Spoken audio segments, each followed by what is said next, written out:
আসসালামু আলাইকুম বন্ধুরা, আমি আপনাদের সাথে আজকে হচ্ছে এইচএসসি পরীক্ষার্থীরা ঢাকার বিভিন্ন লোকেশন আন্দোলনে নেমেছে।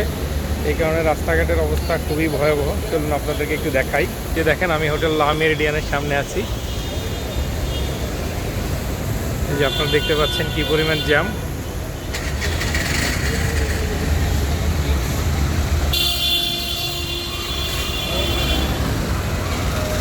এলিভেটেড এক্সপ্রেসওয়ের উপরে জ্যাম, এবং দেখেন ভয়াবহ জ্যাম লেগেছে, অনেকে কাটা দিয়েছে।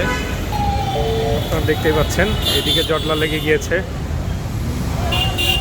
বেসিক্যালি লাস্ট 10 দিন যাবৎ ঢাকা সহ সারা বাংলাদেশে একটানা বৃষ্টি হচ্ছিল। ঢাকার বিভিন্ন জায়গায় জলাবদ্ধতার সৃষ্টি হয়েছিল। লাস্ট 16 বছরে আমি এত জলাবদ্ধতা ঢাকার বিভিন্ন জায়গায় কখনো দেখিনি।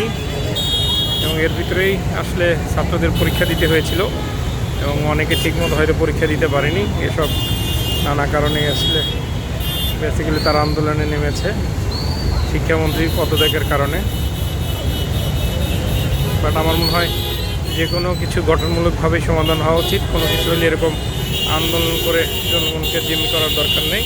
অ্যাট দ্য সেম টাইম যারা আসলে সরকারে থাকেন তাদেরকেও ভেবে চিন্তে ডিসিশন নিতে হবে। যা খুশি মনে আসলে বলা যাবে না, এবং যে কোনোভাবে ডিসিশন নেওয়া যাবে না। আমার মতে পরীক্ষাটা বন্ধ করলেই সবচেয়ে ভালো হতো, বাট সামহাও শিক্ষামন্ত্রী করেন নাই। এখন উচিত একটা ভালো ডিসিশন নেওয়া এবং এটাকে যত দ্রুত সম্ভব সেটেল ডাউন করা। এই দেখেন কী পরিমাণ জ্যাম লেগেছে। এটা হচ্ছে বনানীমুখী রাস্তা, ঢাকা ময়মনসিংহ হাইওয়ে।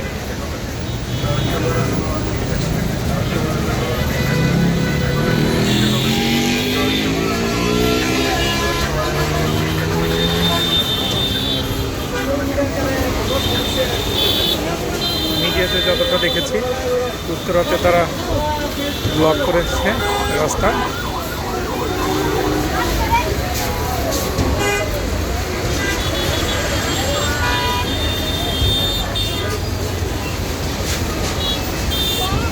অফিস শেষে সবাই বাসায় ফিরছে। এই মুহূর্তে আসলে এই জ্যামটা ব্যাপক জনদুর্ভোগ সৃষ্টি করছে। তাই শিক্ষার্থীদের উচিত যত দ্রুত সম্ভব রাস্তা ছেড়ে দেওয়া।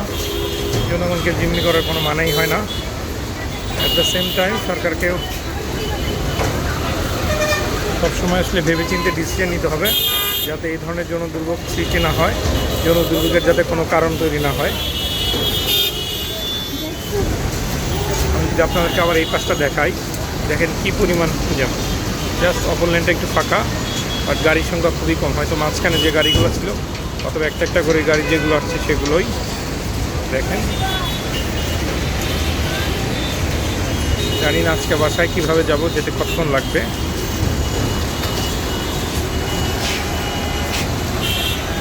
আমি চেষ্টা করছি আপনাদেরকে যতটা ভালোভাবে দেখানো যায়। আর এই সুযোগে অনেকে আন্দোলনকে অন্যদিকে নিতে চাইবে, সেটাকেও যাতে না নিতে পারে সরকারকে এদিকেও দৃষ্টি থাকা উচিত। কারণ রাজনীতির ময়দানে অনেক কিছুই ঘটে, তখন আসলে মূল পারপাসটাকে স্বার্থান্বেষীরা ভিন্ন ক্ষেত্রে ধাবিত করার ট্রাই করেন। যে কোনো সরকারি ক্ষমতা থাকুক না কেন, তো যারা ক্ষমতায় থাকবে তাদেরকে এটা আসলে প্রপারলি ডিল করতে পারাও হচ্ছে তাদের একটা দক্ষতার পরিচয়।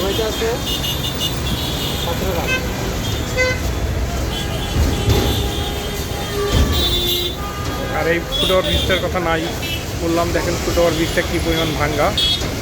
লা মেরিডিয়ার সামনেই এরকম একটা ফুটওভার ব্রিজ, কিন্তু দেখার জন্য কেউ নেই। মনে হচ্ছে যে কোনো মুহূর্তে পড়ে যাবে।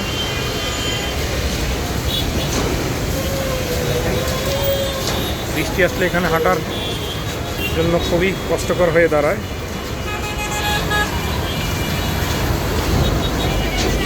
ভিডিওটা অনেক বেশি লম্বা হয়ে যাচ্ছে, তাই শেষ করতে হচ্ছে। দেখেন এলিভেটেড এক্সপ্রেসওয়ের অবস্থাও খুবই খারাপ। এই জ্যামে অনেকে হয়তো খুবই দুর্বিষহ সিচুয়েশনে আছেন। কাউকে হয়তো এয়ারপোর্টের ফ্লাইট মিস হয়ে যাবে, কেউ হয়তো হসপিটালে যাবেন। নানা জনের বিভিন্ন